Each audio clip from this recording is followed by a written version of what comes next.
I am Abigail, 29 years old, and until 2 years ago, I thought my father Richard would always be my rock. After Mom died, it was just us against the world. Then Stephanie came along. Within months of their wedding, my calls went unanswered, my financial support vanished, and I became an outsider. The final blow came when I overheard them laughing about cutting me off. Instead of causing a scene, I chose silence. If you are enjoying this story so far, please hit the like button, subscribe to the channel, and let me know in the comments where you are watching from today. Growing up, my father was everything to me. Richard Miller built a successful real estate empire from nothing, working his way up from a small-time agent to owning the largest luxury property firm in our state. But his true pride was our family. Every weekend meant hiking trips, museum visits, or just making pancakes together on lazy Sundays. Mom balanced his ambitious drive with warmth and creativity. They were perfect complements to each other. When I was 16, our world shattered. Mom was diagnosed with aggressive breast cancer. The doctors gave her 6 months, but she fought for almost a year. During those dark days, Dad never left her side, sleeping in uncomfortable hospital chairs and still managing his business remotely. I watched him age 10 years in those months, his dark hair becoming streaked with gray lines, etching themselves permanently around his eyes. After Mom died, it was just Dad and me against the world. We grieved together, sometimes sitting in silence, watching her favorite movies, sometimes sharing memories until dawn. Other times we would just cry together. Eventually, we established new routines. I learned to cook her recipes, and he learned to braid my hair for special occasions, though never quite as well as she did.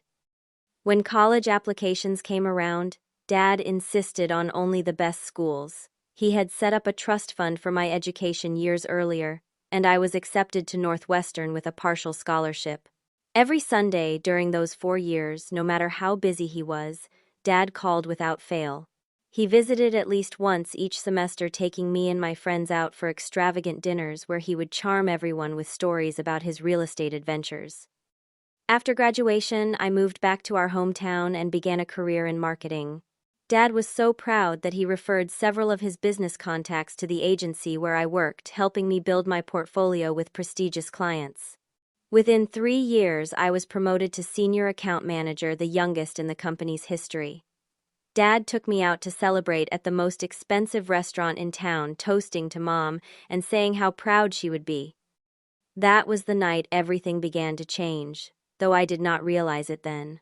A woman approached our table, elegant, in a blue dress that emphasized her figure. Dad stood immediately, his face lighting up as he introduced her. "Abigail, this is Stephanie Taylor. She just joined our commercial division last month and has already closed the Davidson property deal. Stephanie, this is my daughter Abigail." Stephanie was stunning, with perfect blonde hair and a dazzling smile. She could not have been older than 35, making her nearly 20 years younger than my father. But she seemed genuinely warm as she shook my hand. "Your father talks about you constantly," she said. "The marketing whiz who got the impossible Harriston account. I am so glad to finally meet you." Over the next few months, Dad mentioned Stephanie with increasing frequency. They were working on projects together, then having dinner to discuss business, then dating openly. I was happy for him. After 8 years alone, he deserved companionship. When he called to tell me they were engaged after just 6 months of dating, I masked my surprise and congratulated him enthusiastically. The wedding was an elaborate affair at the Grand Wellington Hotel. Dad spared no expense with ice sculptures, a 10-piece band, and flowers flown in from South America. As bridesmaid, I wore the pale pink dress Stephanie had selected and gave a heartfelt toast about new beginnings. If I felt any reservations about the speed of their relationship, I kept them to myself. This was about Dad's happiness. After returning from their 3-week honeymoon in the Maldives, Dad seemed different. Our weekly dinners became monthly, then sporadic.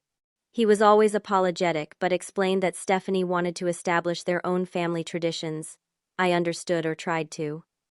"Abigail, you remember Mason, right?" Dad asked during one of our now rare lunches. Mason was Stephanie's 12-year-old son from her first marriage, a quiet boy who seemed perpetually absorbed in his video games when I met him at the wedding. "Of course," I said. "We are getting him into Westlake Preparatory. Stephanie thinks the structure will be good for him." Westlake was the most expensive private school in the state. Dad had offered to send me there when I was younger, but Mom had preferred the diversity of public education. That is wonderful, I said. How is he adjusting to everything? He is calling me Dad now, my father replied, his face glowing with pride. Stephanie thinks it is important for him to have a strong male figure. We are becoming a real family. I smiled and nodded, ignoring the implication that our family had somehow been less real. This was the first time I felt the slight sting of replacement, but I dismissed it as my own insecurity. Dad deserved this second chance at building a family, and I was a grown woman with my own life. What I did not realize then was how quickly I would be edged out of that life entirely, as if the 29 years of being his daughter were being systematically erased to make room for his new perfect family picture. The first real disappointment came on my 30th birthday. For as long as I could remember, Dad had taken me to Marino's, an upscale Italian restaurant where Mom had announced her pregnancy with me.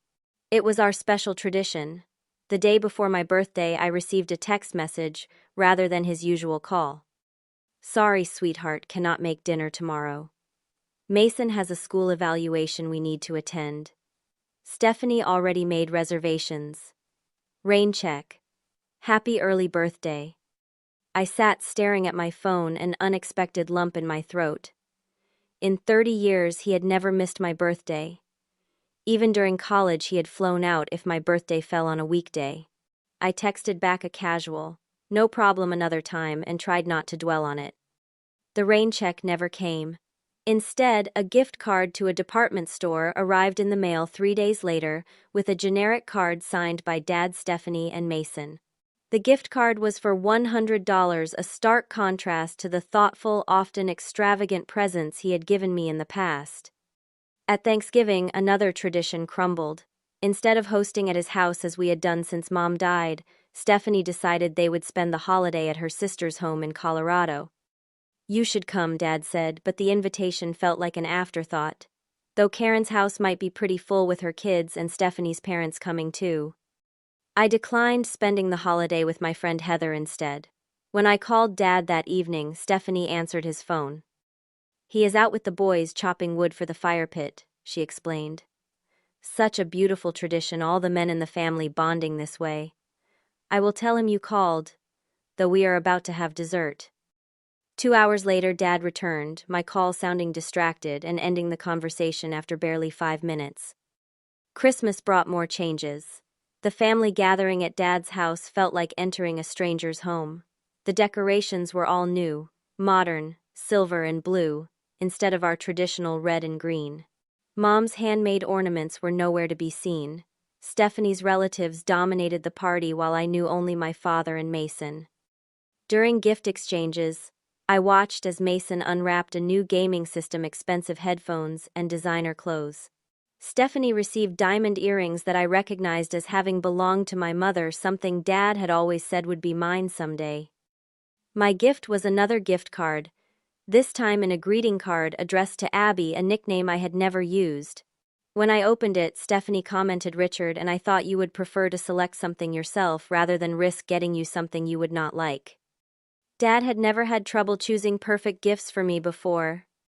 As winter turned to spring, I noticed financial patterns changing too.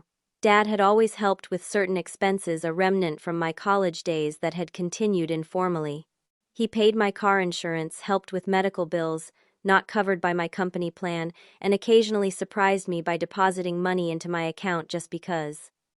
These gestures stopped abruptly. When I mentioned an unexpected dental procedure not covered by insurance, Dad changed the subject. When my car needed expensive repairs, his response was, "That is why you should build an emergency fund, Abigail." Meanwhile, social media showed Stephanie posting about their new boat weekend trips to wine country and Mason's expensive gaming setup. When the air conditioning in my apartment broke during a heat wave, I called Dad out of desperation. The repair would cost $800 that I did not have immediately available. "Honey, you are an adult now," he said, sounding annoyed. "You cannot keep coming to me every time you have an expense. Stephanie and I are trying to save for our future too." Their future included the vacation home they had just purchased, according to Stephanie's Facebook page. At dinner with Heather the following week, I finally voiced my concerns. It is like he is a completely different person, I said. I barely recognize him anymore. Heather set down her fork. Abigail, I have to say it. Stephanie is systematically pushing you out of your father's life, and he is letting her. That is not fair, I defended automatically. Dad is just excited about his new marriage. Things will settle down. He forgot your birthday for the first time in 30 years, Heather pointed out. He gave away your mother's jewelry. He is treating his stepson better than he treats you. These are not small things. I spent the next week sending thoughtful texts to Dad, sharing memories and inside jokes we had always enjoyed. His responses were increasingly brief. When I suggested lunch, he replied that his schedule was packed for the next few weeks, with showing properties to international clients. That same day, Stephanie posted pictures of them at a midday wine tasting. The final disappointment of this phase came during a small family dinner at their house. I had brought an album of old family photos, hoping to reconnect through memories. As I began showing Dad a particularly funny camping picture, Stephanie interrupted. Richard, before I forget, we need to finalize Mason's summer camp deposit tomorrow. It is $3,000. Dad immediately pulled out his phone, making a calendar note. Thanks for reminding me, honey. I will transfer the funds first thing. When I continued with the photo album, Stephanie interrupted again. Oh, look at the time. We promised Mason we would watch that new superhero movie tonight. Abigail, you understand, right? Teenage boys got to keep them happy. I left shortly after the album untouched on their coffee table. In the car, I finally allowed tears to fall. The contrast between the $3,000 casually mentioned for Mason's summer camp and Dad's irritation at my $800 emergency request was impossible to ignore. When I arrived home, there was a text from Dad. Thanks for stopping by. By the way, Abigail, you are an adult now. It is time to stand on your own 2 feet financially. I cannot keep supporting you forever. I stared at the message in disbelief. In the past year, I had asked for help exactly twice with legitimate emergencies. Meanwhile, he was spending thousands on his new family without hesitation. Something had changed fundamentally in our relationship, and I was beginning to realize it might never change back. The true escalation began with a phone call that changed everything. My company had lost our biggest client, and management announced immediate downsizing. Despite my strong performance record, my position was eliminated. With only 2 weeks of severance pay and rent due in 20 days, I faced the first serious financial crisis of my adult life. After sending out dozens of job applications and hearing nothing back, I swallowed my pride and called Dad. Our recent interactions had been strained, but surely he would help in a genuine crisis. Dad, I hate to ask, but I have been laid off, I explained, keeping my voice steady. I just need a temporary loan until I find another position. Maybe 2 months of rent to create a buffer while I job hunt. The silence on the other end stretched uncomfortably long. Abigail, he finally said, his voice uncharacteristically cold. This is exactly what I was talking about. You need to figure these things out on your own. Everyone faces setbacks. Dad, I have never asked for something like this before, I said, stunned by his response. This is not a shopping spree or a vacation. This is my housing. You have a marketing degree from Northwestern, he replied dismissively. Use your network. Tighten your belt. This is part of growing up. After we hung up, I sat in shocked silence. This was not the father I knew, the man who had always promised to be there for me no matter what. 2 days later, I discovered through Stephanie's social media that she had convinced Dad to loan her brother Thomas $20,000 to start a food truck business. The brother who, according to previous conversations, had already failed at 3 business ventures. As my financial situation grew more desperate, I applied for jobs I was overqualified for and picked up evening shifts at a local bar. Even with this additional income, I fell behind on bills. When my healthcare premium payment bounced, I lost coverage temporarily. That turned out to be the worst possible timing. The following week, I developed severe abdominal pain that sent me to the emergency room. The diagnosis was appendicitis requiring immediate surgery. Without insurance, I was looking at a bill over $15,000. In tears, I called Dad from the hospital. His response was quick and decisive. Abigail, I am in the middle of a showing. I cannot discuss this right now. Dad, please, I said, my voice breaking. I need help. This is serious. Handle it like an adult, he said shortly. Set up a payment plan with the hospital. They all offer them. He hung up before I could respond.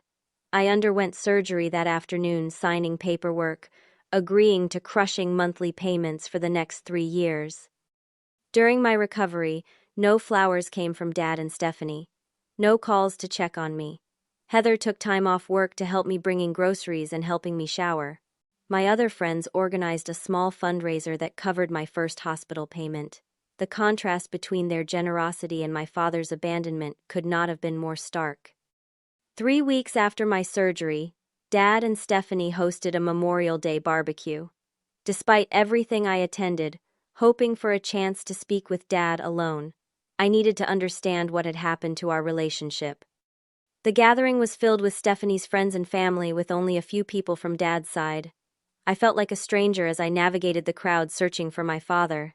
When I finally spotted him by the grill, Stephanie was constantly at his side, her hand possessively on his arm. After an hour of failed attempts to get Dad alone, I excused myself to use the bathroom. As I approached the master bedroom, I heard voices from inside. The door was slightly ajar, and I recognized Dad and Stephanie speaking. I was about to announce my presence when I heard my name. Abigail is becoming a real problem, Richard, Stephanie was saying, her voice irritated. 30 years old and still expecting Daddy to bail her out. It is pathetic. I froze my hand on the doorknob. I know, my father replied, and I could hear the smile in his voice. The appendicitis call while I was with the Russian clients was the last straw. Some people never grow up. You have done the right thing cutting her off, Stephanie continued. She has been riding your coattails for years, using your connections for her career, expecting handouts. Meanwhile, Mason is showing real independence. They both laughed, and I felt my face burn with humiliation. Remember when she brought that photo album? Stephanie's voice turned mocking. Living in the past just like she is living off your wallet. Thank God you finally listened to me about cutting the purse strings. It was long overdue, Dad agreed. Though I admit sometimes it is hard to say no. Habit, I guess. Well, break the habit, Stephanie said firmly. We have our own family to think about now. Mason's education, our retirement, the vacation property. Besides, she is manipulative just like her mother was. Always playing the victim to get what she wants. The mention of my mother sent a shock of rage through me. Dad had never spoken of Mom with anything but reverence, yet he said nothing to defend her now. You are right as always, he said instead. Dealing with Abigail has been so much easier since you showed me how she takes advantage. I just wish I had done it sooner. They laughed again, and I heard the distinct sound of kissing. I backed away from the door, my surgical incision throbbing with each heartbeat. In that moment, I realized the father I loved was gone, replaced by someone I no longer recognized. Every doubt and confusion of the past year crystallized into a single, painful understanding: I had been discarded.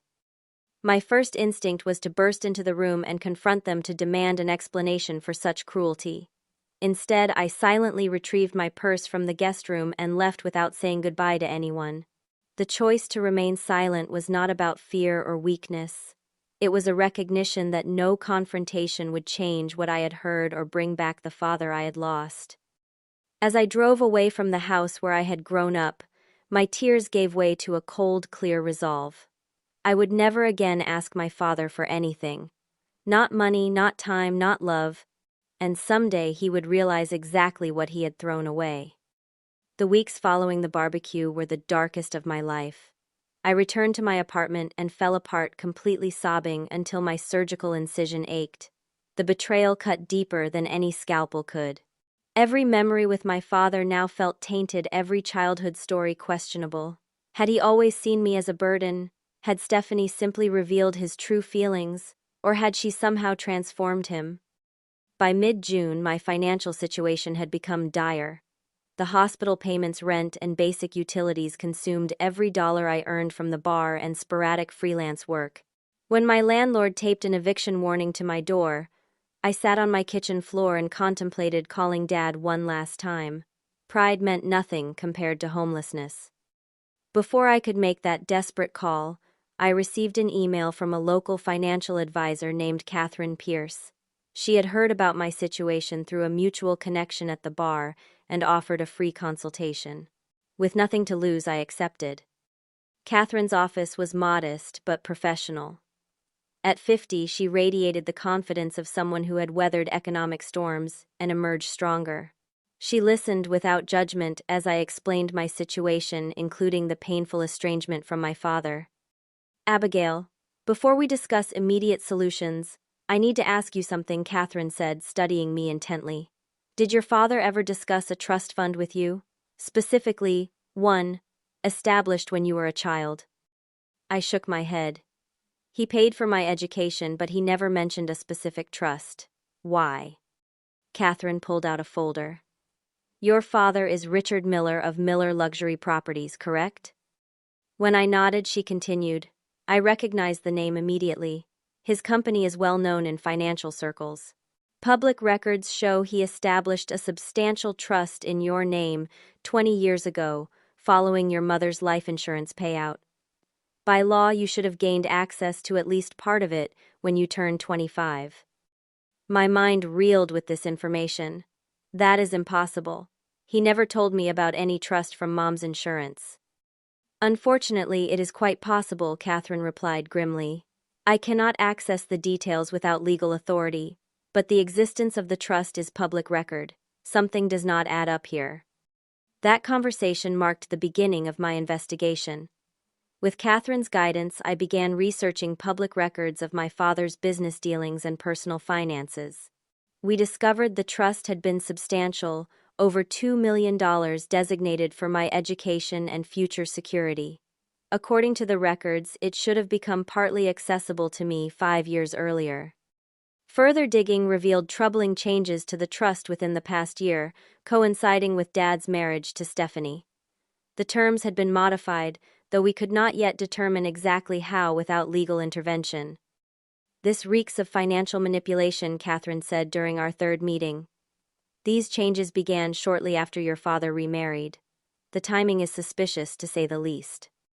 Armed with this knowledge, I faced a critical decision: confront my father immediately, or continue gathering information while rebuilding my life independently.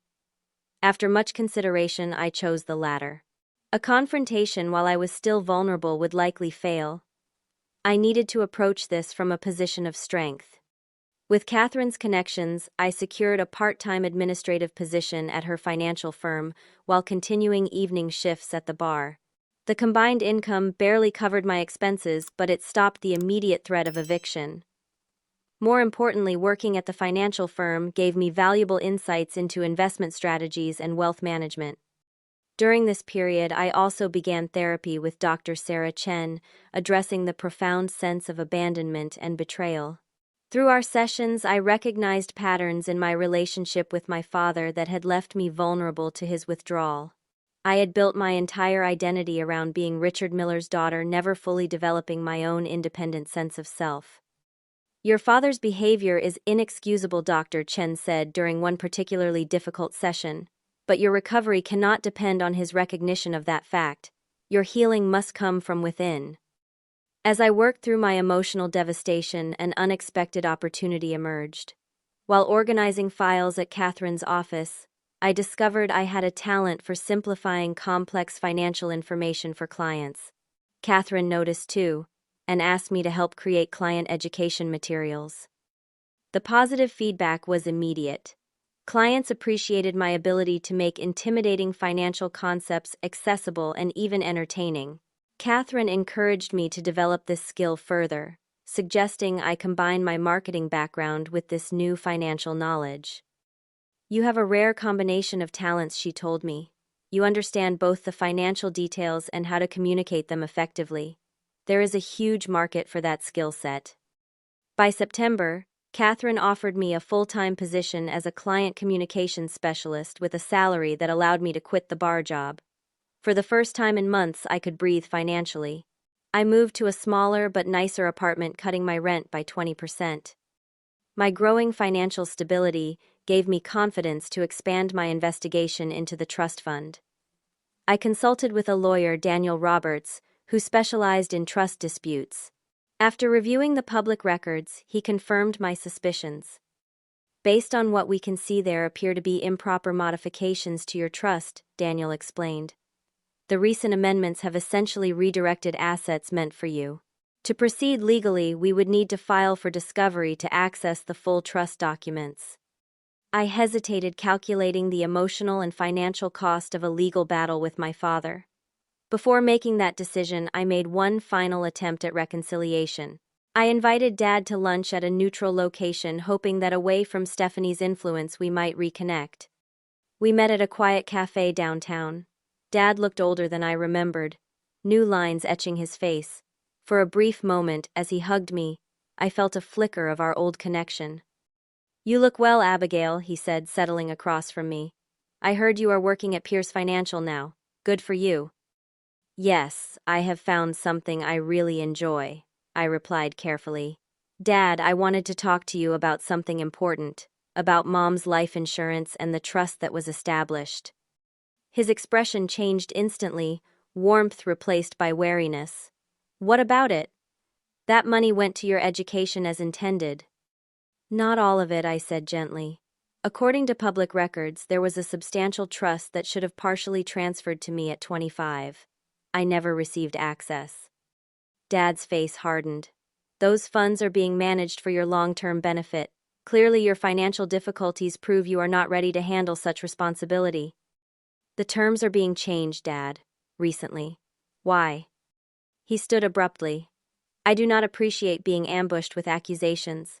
That money is being properly managed within the family. In fact, Stephanie and I are considering using the trust to fund an expansion of the business. It will ultimately benefit everyone, including you." "That is not what Mom would have wanted," I said quietly. "Do not presume to know what your mother would have wanted," he snapped. "Stephanie has helped me see the bigger picture for our family's legacy." As he walked out, leaving me alone at the table, I realized that this man truly was a stranger to me now. Any hope of reconciliation without legal intervention had vanished. The turning point was complete. I was no longer Richard Miller's dependent daughter, and I would no longer wait for his approval or support. I texted Daniel that afternoon. "Proceed with the discovery filing. I need to know exactly what has happened to my trust." With my decision to pursue legal action discreetly, I entered a new phase of methodical planning and personal growth. Daniel Roberts explained that trust litigation could be lengthy and emotionally draining, but the evidence suggested clear impropriety in how my trust had been modified. "We will file for discovery first," Daniel advised. "This allows us to obtain the complete trust documents without immediately escalating to a lawsuit. The goal is to understand exactly what changes were made and when." While the legal process began, I focused on building my professional reputation at Pierce Financial. Catherine had recognized my unique ability to translate complex financial concepts into accessible content, and clients responded enthusiastically to my approach. "You know what your problem is," Abigail Catherine said one evening as we reviewed a new client presentation. "You were so busy being Richard Miller's daughter that you never discovered your own talents. You have a gift for this work." She was right. Throughout my marketing career, I had relied heavily on Dad's connections and reputation. Now I was creating something entirely my own. I developed a series of financial literacy workshops targeting young professionals, combining my marketing expertise with my growing financial knowledge. The first workshop attracted 30 attendees. By the third, we had to move to a larger venue to accommodate over 100 people. As my professional confidence grew, Daniel made progress on the legal front. The initial discovery revealed troubling details about the trust modifications. "The changes began 3 months after your father married Stephanie," Daniel explained, showing me the documents. "The original trust specified that you would receive control of 30% at age 25, 60% at 30, and the remainder at 35. The new terms eliminate your access entirely and name your father as sole trustee with complete discretion." More disturbing was the timing. "These modifications were processed 2 weeks before your 30th birthday," Daniel pointed out. "The date when you should have received control of 60% of the assets." The discovery also revealed the current value of the trust, nearly $3 million. Money that should have provided security throughout my life was being systematically diverted. Rather than rushing to confront my father with this information, I continued gathering evidence and building my case methodically. Daniel suggested documenting all interactions with my father and Stephanie, creating a timeline of their behavior alongside the trust modifications. During this period, I also began reconnecting with my father's former business associates, people who had known our family for years. Through casual conversations, I learned that not everyone approved of the direction Dad's business had taken since his marriage. Michael Bennett, who had been Dad's business partner during the early years of Miller Luxury Properties, was particularly forthcoming over coffee. "Your father built that company on relationships and integrity," Michael said. "The new strategy is all flash and quick profits. That is not sustainable in luxury real estate where reputation is everything." Michael introduced me to Jennifer Lancaster, who now headed a competing luxury real estate firm. Jennifer had worked for my father for 15 years before leaving shortly after he married Stephanie. "Stephanie pushed for aggressive expansion into markets we did not understand," Jennifer explained during our lunch. "When I cautioned patience, she convinced your father I was undermining her. I left before I could be pushed out." Jennifer shared industry gossip about Miller Luxury Properties taking on excessive debt for speculative developments, primarily projects Stephanie had championed. "They are overextended," she confided. "One market downturn could cause serious problems." This information aligned with documents Daniel had uncovered, showing my trust assets being used as collateral for business loans, a clear violation of the trust's intended purpose. As I gathered this intelligence, I maintained my strategic silence toward my father. When we occasionally crossed paths at industry events, I was cordial but distant. My non-confrontational approach clearly puzzled him, especially as word of my professional success spread through our shared business circles. By the following spring, my financial literacy program had expanded to include online courses and a popular blog. Local business publications began featuring my work, and I was invited to speak at regional conferences. I purchased my first home, a modest but charming 2-bedroom house that I renovated myself with help from friends. Meanwhile, Catherine introduced me to her wider network of financial professionals, including several who had done business with my father over the years. These connections provided further insights into the increasingly precarious state of Miller Luxury Properties. "They are over-leveraged on the Westridge development," one investment banker told me confidentially. "If sales do not meet projections, they could face a serious cash flow problem by year's end." I created new traditions to replace the family rituals I had lost. Thanksgiving at my new home included Heather, Catherine, and other friends who had supported me through the crisis. For Christmas, I volunteered at a local shelter, finding unexpected joy in helping others who were facing their own difficulties. Throughout this rebuilding period, I maintained detailed records of everything I learned about my father's business and the trust manipulation. Daniel advised patience as we built an airtight case. "The goal is not just to reclaim your trust," he reminded me. "It is to do so in a way that makes the wrongdoing undeniable and indefensible." Nearly 18 months after the barbecue where I had overheard my father and Stephanie mocking me, I received an unexpected call from Dad. His voice lacked its usual confidence. "Abigail, I have been hearing great things about your work at Pierce Financial," he began. "Apparently your client education programs are becoming quite renowned." "Yes, we have had good success," I replied neutrally. "I was wondering if you might have time for lunch next week," he continued. "Miller Properties is considering a new approach to our client communications, and I would value your professional input." The irony was almost too perfect. After cutting me off completely, he was now reaching out because he needed my expertise. I agreed to lunch, curious about what had prompted this sudden interest in my professional opinion. We met at an upscale restaurant where Dad had often taken important clients. He seemed nervous, adjusting his tie repeatedly as we ordered. "Business has been challenging lately," he admitted after preliminary small talk. "The market is not responding to our luxury developments as projected." "I have heard there are concerns about the Westridge project," I said casually. He looked surprised. "You keep up with real estate news?" My work requires understanding various investment sectors, I explained. Real estate is a significant part of many portfolios. Dad leaned forward. The truth is, we are facing some cash flow issues. Nothing serious, but enough to require a strategy adjustment. Your financial literacy program has received excellent feedback. I thought perhaps you could develop something similar for our high net worth clients, help them understand the value of our properties as investments. I nodded thoughtfully, noting how he avoided mentioning Stephanie.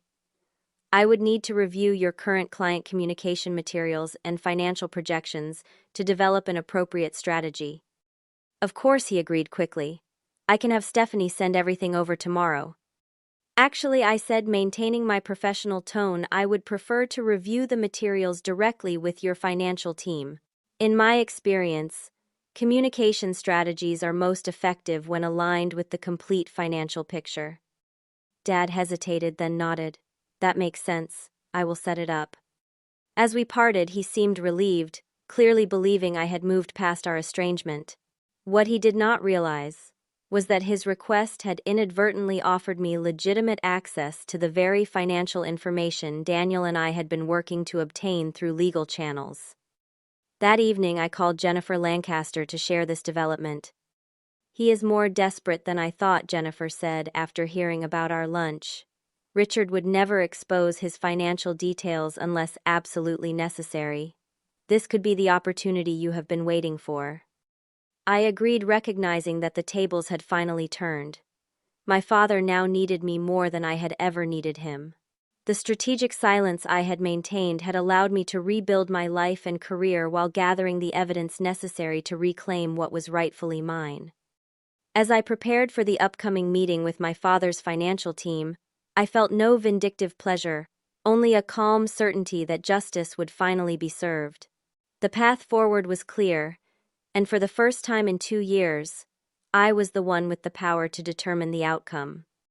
The annual Luxury Real Estate Association Gala provided the perfect backdrop for the inevitable confrontation. Held at the Grand Wellington Hotel where Dad and Stephanie had married, it brought together all the major players in the regional real estate market. As an invited speaker on financial literacy for high-net-worth clients, my attendance was professional rather than personal. I arrived early wearing a simple but elegant black dress that projected confidence and professionalism. The ballroom glittered with crystal chandeliers and floral arrangements, real estate elites in formal wear networking over champagne.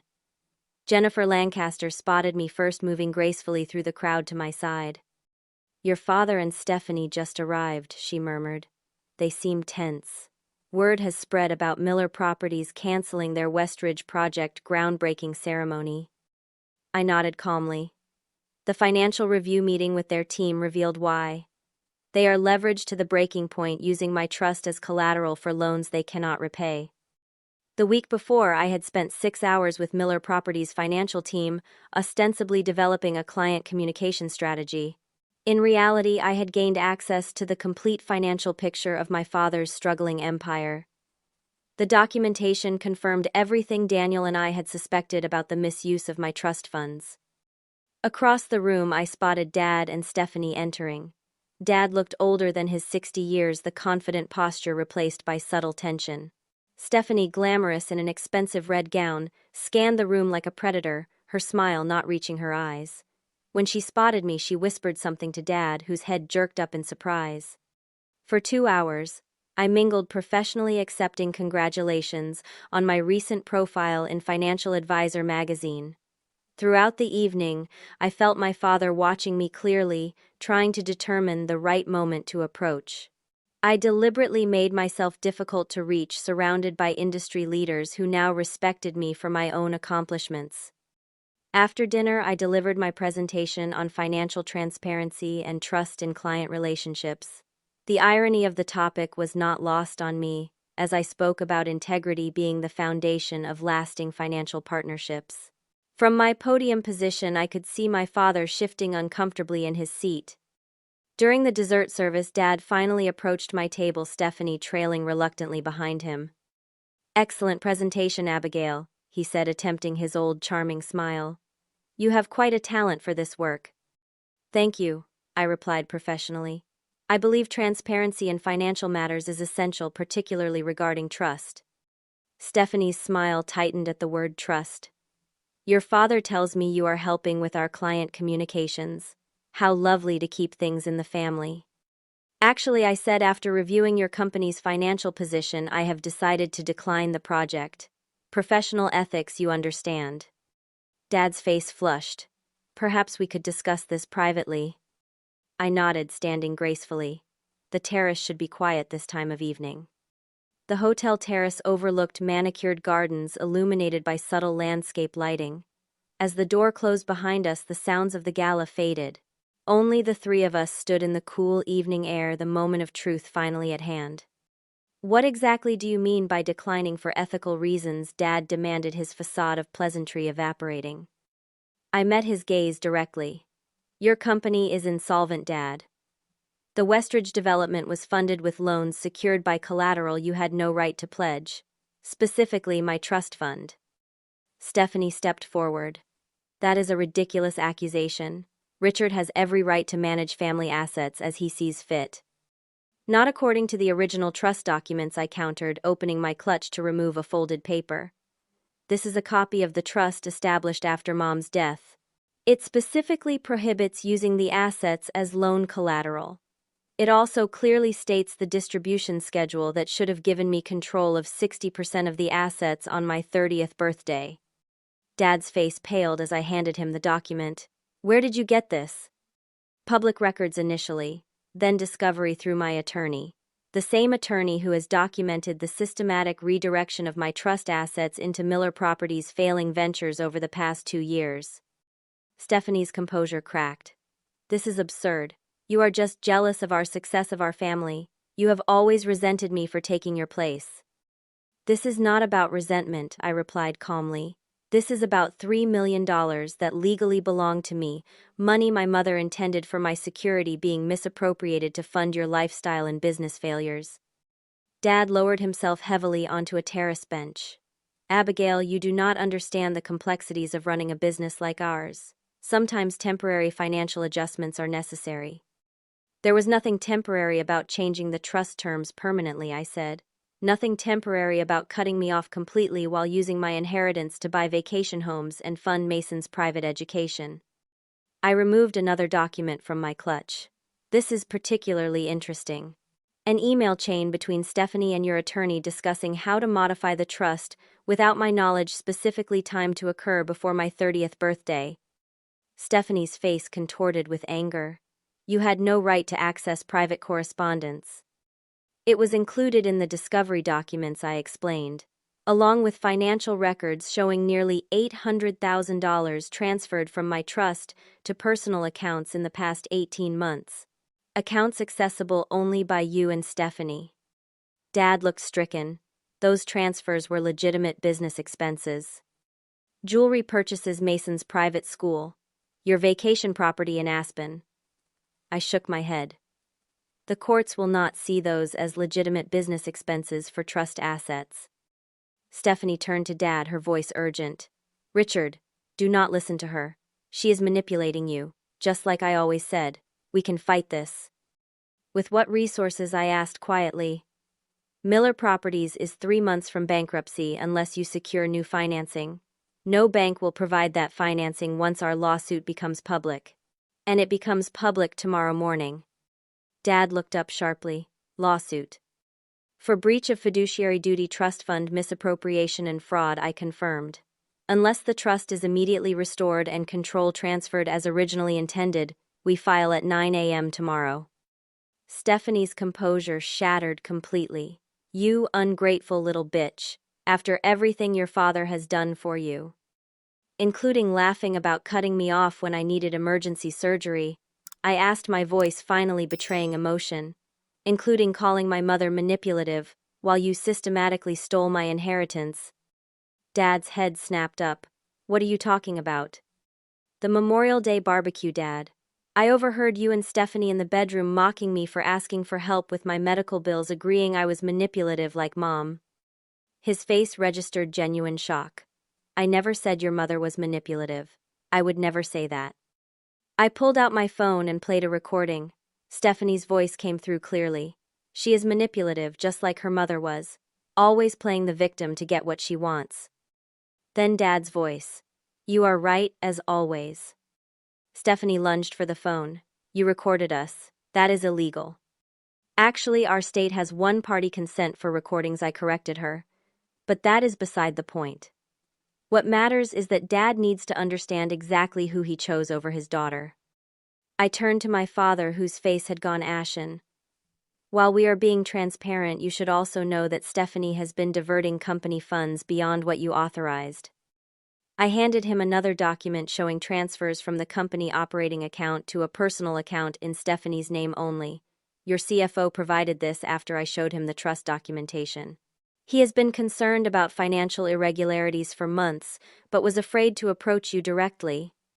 Dad stared at the paper, then at Stephanie, who had backed away toward the terrace door. Is this true? He asked, his voice barely audible. Richard, she is trying to turn you against me, Stephanie said desperately, just like I warned you she would. Before Dad could respond, the terrace door opened. Jennifer Lancaster stepped out, followed by several board members of the Luxury Real Estate Association. Their timing was not coincidental. I had arranged for Jennifer to bring them outside at precisely this moment. Richard, the association president, was asking about the Westridge project, Jennifer said smoothly, pretending to just notice the tension. Oh, I am sorry. Are we interrupting something? Dad stood shakily. No, we were just finishing a family discussion. Wonderful, Jennifer replied. Because these gentlemen are quite interested in hearing about the financing structure for Westridge, particularly the use of trust fund assets as collateral. As association ethics chair, I find the topic fascinating. Stephanie's face drained of color as she realized the professional witnesses to this conversation represented the end of any chance to salvage their reputation in the industry. If you will excuse me, she said stiffly, I need to check on Mason. He texted that he is not feeling well. As she hurried inside, Dad remained on the terrace looking utterly defeated. The board members, sensing the tension, discreetly moved to the other end of the terrace, with Jennifer giving us a final moment of privacy. Was it all a lie, Dad? I asked quietly. Every time you said you loved me, every promise to always be there for me, did none of it mean anything, once Stephanie came along? He looked up, tears in his eyes. I never meant for any of this to happen, Abigail. Stephanie convinced me you were using me, that I was enabling dependency. The trust changes seemed reasonable when she explained them away to protect the assets while growing the business. And cutting me off when I needed emergency surgery, laughing about my situation. He shook his head. I was trying to impress her, to be the strong man she wanted me to be. I knew it was wrong even as I said those things. I studied the broken man before me, searching for any remnant of the father I had loved. Tomorrow morning, you have a choice. Either sign the trust restoration documents my lawyer will deliver, transferring control as originally intended, or face a very public lawsuit that will destroy whatever remains of your business and reputation. And if I sign, he asked. Then I will not actively work to destroy Miller Properties, I said. But I will not save it either. Whatever happens to your business and your marriage is no longer my concern. As I turned to leave, Dad caught my arm. Abigail, please. You are my daughter. We can fix this. I gently removed his hand. No, Dad. We cannot fix this. Some betrayals cannot be undone. Walking back into the gala, I felt no triumph, only a profound sadness for what had been lost. The confrontation had gone exactly as planned, yet the victory felt hollow. I had reclaimed my inheritance, but lost my father in the process. As the evening concluded, news spread quickly through the industry grapevine. Stephanie had left the gala abruptly, and Miller Properties' financial troubles were now the main topic of conversation. Jennifer joined me as I prepared to leave. It is done, she said softly. For what it is worth, I think Richard truly did not understand the extent of Stephanie's manipulation. Not that it excuses his behavior. It does not, I agreed. But thank you for your help tonight. I could not have done this without you. Jennifer smiled. You know, my firm could use someone with your financial communication skills.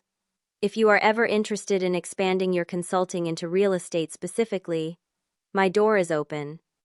As I drove home that night, I felt a complex mixture of emotions. The confrontation marked the end of a painful chapter, but also the final death of my relationship with my father. Whatever came next, I would face it on my own terms, no longer defined by being Richard Miller's daughter or by his betrayal. The aftermath of the gala confrontation unfolded more rapidly than I had anticipated. The next morning, Daniel called to inform me that Dad had arrived at his office before 8 a.m., ready to sign the trust restoration documents without contest. He looked terrible, Daniel reported. He asked if you would meet with him afterward, but I explained you had instructed me to handle all communications. True to my word, I did not actively work to destroy Miller Properties, but I did not need to. Within weeks, news of the company's financial troubles spread throughout the industry. Major clients withdrew their listings and banks called in loans that could not be repaid. 2 months after our confrontation, industry publications reported that Stephanie had filed for divorce, claiming irreconcilable differences after just 3 years of marriage. She moved back to her hometown with Mason, reportedly leaving with a substantial divorce settlement despite the prenuptial agreement Dad had signed. The collapse of his marriage and business seemed to trigger a profound reckoning for my father. Through Daniel, he sent multiple requests to meet, all of which I declined. Instead, I focused on building my new life, expanding my financial literacy programs, and accepting Jennifer's offer to develop specialized content for real estate investors. 6 months after the confrontation, I received a letter from Dad. Unlike his previous attempts at contact, this one contained no excuses or pleas for reconciliation. Instead, it was a straightforward acknowledgement of his failures as a father and a man. I allowed myself to be manipulated because it was easier than acknowledging the emptiness I felt after your mother died, he wrote. Stephanie offered an escape from grief and responsibility, and I took it regardless of the cost to you. There is no justification for my behavior, and I do not expect forgiveness. I only want you to know that I recognize the depth of my betrayal, and I will spend whatever years I have left trying to become worthy of being your father again. The letter included documents showing he had dissolved what remained of Miller Properties and was starting over with a small one-person real estate consultancy. He had moved out of the mansion he had shared with Stephanie and into a modest condo, donating most of his possessions to charity. I did not respond immediately, needing time to process my feelings. During a session with Dr. Chen, I explored my conflicting emotions about his apparent transformation. He seems genuinely remorseful, I admitted. But I do not know if I can ever trust him again. Trust is rebuilt slowly over time through consistent actions, Dr. Chen replied. You do not need to decide everything now. You can establish small, bounded interactions and see if his behavior matches his words. Following her advice, I sent a brief email suggesting we meet for coffee at a neutral location. Our first meeting was awkward, both of us careful with our words.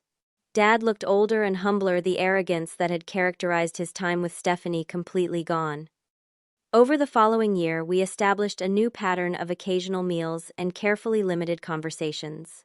I maintained firm boundaries, making it clear that our relationship would never return to what it had been. Yet slowly something new began to emerge, a relationship between equals rather than father and dependent daughter. During this period of cautious reconnection with Dad, my professional life flourished. My financial literacy programs expanded nationally, and I published a book on financial independence for women that became a surprise bestseller. I purchased a larger home with a garden where I could host gatherings for my chosen family of friends who had supported me through the darkest times. On the second anniversary of our confrontation, Dad asked if he could bring something to our monthly lunch. He arrived with a wooden box I recognized immediately, my mother's jewelry box. These always should have been yours, he said, simply sliding it across the table. Stephanie insisted they belonged to the current Mrs. Miller, but they were your mother's legacy to you. Inside were her wedding rings, the pearl necklace Dad had given her on their 10th anniversary, and the sapphire earrings I had seen Stephanie wearing at that Christmas gathering years ago. There is something else, Dad said hesitantly. I have established a scholarship fund for young people who have been financially abandoned by their families. It is anonymous, but I wanted you to know. This gesture, more than any apology, showed me that he truly understood the impact of his betrayal. Not just on me, but on anyone who faced similar rejection. As my success grew, I established my own foundation, focusing on financial education for vulnerable populations. When Dad offered to volunteer his real estate expertise for affordable housing initiatives, I cautiously accepted. Working side by side on projects to help others provided a new context for our relationship, one based on mutual respect rather than obligation or dependence. 3 years after our confrontation at a charity event for the foundation, I encountered Stephanie unexpectedly. Without her expensive clothes and jewelry, she looked ordinary, even tired. She approached me cautiously. "Abigail, I did not know you would be here," she said, her voice lacking its former confidence. "It is my foundation's event," I replied neutrally. "Why are you here?" She gestured vaguely. "Community service hours. Part of my settlement agreement for the financial improprieties." I nodded, feeling neither anger nor satisfaction at her diminished circumstances. "The volunteer coordinator is over there. She can direct you to where help is needed." As she walked away, I realized the encounter had affected me less than I would have expected. Stephanie no longer held any power over my emotions or life. She was simply a person who had made poor choices and was facing the consequences. That evening, as volunteers cleared away the event materials, Dad approached me. "I saw you speaking with Stephanie earlier. Are you okay?" "Yes," I said, somewhat surprised to realize it was true. "She cannot hurt me anymore." He nodded, understanding the significance of that statement. "You have built something remarkable here, Abigail. Not just the foundation, but your whole life. I wish I could take credit, but this was all you." "Not all me," I corrected him. "Catherine, Heather, Jennifer, Daniel, Dr. Chen, many others helped when you could not or would not. They became the family I needed." "I understand," he said quietly. "And I am grateful they were there for you." As the years passed, I continued building my life on my own terms. I met Eric, a kind and supportive man who loved me for who I was, not for my connection to anyone else. When we married in a small ceremony in my garden, Dad was present but not in the traditional father role. Instead, Catherine walked me down the aisle, honoring her role in helping me rebuild my life. Dad respected these boundaries, never presuming upon rights he had forfeited. Our relationship stabilized into something neither of us could have imagined during those dark days of betrayal. A careful friendship between adults, with shared history but independent lives. The lessons of those painful years shaped every aspect of my approach to life. I learned that true strength often comes through silence and strategic patience rather than immediate confrontation. I discovered that family can be chosen, not just inherited. Most importantly, I realized that my value was never dependent on anyone's recognition, not even my father's. The trust fund that had been the catalyst for so much pain ultimately became a tool for positive change through the foundation. The money itself proved less important than the self-reliance and confidence I had developed while fighting for what was rightfully mine. Looking back now, I recognize that the betrayal that once threatened to destroy me instead forced me to become fully myself. The father who cut me off to please his new wife inadvertently set me free from a lifetime of dependency and uncertain self-worth. The silence I maintained was not weakness, but wisdom, allowing me to act from strength rather than reactive emotion. Life offers no guarantees about who will remain by our side. People we trust implicitly may betray us, while strangers may become our most loyal supporters. The only certainty is our own capacity to rebuild, to create meaning from pain, and to choose compassion even when revenge seems justified. If you have ever experienced betrayal by someone you trusted, completely know that your worth was never determined by their treatment of you. Your value exists independently of their recognition. The road to healing may be long, but on the other side lies a strength and clarity impossible to imagine in your darkest moments. Have you ever had to rebuild after someone you trusted betrayed you? What helped you move forward? Share your experiences in the comments below. If this story resonated with you, please consider subscribing to the channel and hitting that like button. Your support helps more stories of resilience reach those who need them. Thank you for joining me on this journey. And remember, the most beautiful lives are often built on the foundations of our greatest disappointments.